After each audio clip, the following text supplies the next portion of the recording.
A Savannah man lost his life that day at Pearl Harbor. He was a graduate of Benedictine Military Academy. Our Johnny Cole takes us to BC's annual Corps of Cadets special ceremony in his honor.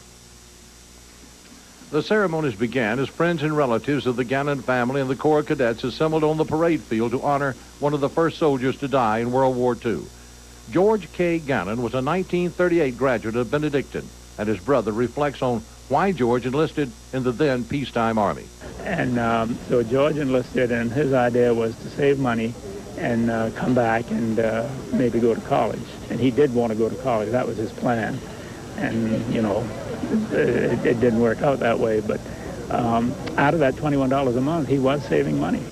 One of the special guests at this year's ceremonies was Ben Swalls, who was a survivor of the sneak attack on Pearl Harbor.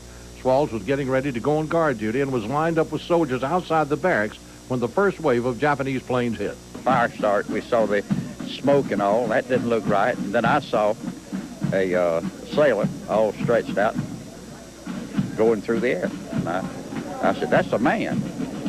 And this lieutenant, he done a about face right quick. He said, dismiss. Each year, the George Gannam Post 184 of the American Legion and the Gannam family presents the school with an American flag to fly over the campus. Then, in memory of the man they have honored the past 50 years, the Corps of Cadets passes in review. Ready? Johnny Cole, WTOZ News. And again, that flag that was presented today will fly over BC's campus for an entire year. Japanese attack on Pearl Harbor. News 3's Leslie Bailey tells us about how Savannians pay tribute to a local soldier who died 54 years ago. The band played as many gathered to remember the first Savannian killed 54 years ago.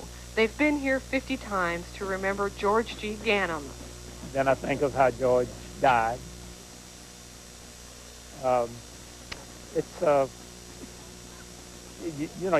never dims in your memory. It's always there. It's also a day to remember the other soldiers who died here so many years ago. The Japanese bombed Pearl Harbor in Hawaii, and still to this day, many veterans can't understand why. We were thieves. They snuck up on Sunday morning and murdered 2,500 Americans. Murdered.